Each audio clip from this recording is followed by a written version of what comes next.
Rail transport today is a must. Nowadays, train accidents rarely cause a large number of casualties. But on June 4, 1989, the worst train accident in the world occurred. This is the story of it. It happened on June 4, 1989 at around 1:15 a.m. in Bashkir, but now it is known as Bashkortostan. This happened in the Ural Mountains, 11 kilometers from the city of Asha. At this time, the two trains were passing each other. More than 1,300 passengers were traveling here.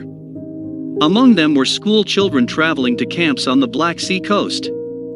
But unfortunately, on the night of June 3, the demand for gas had increased.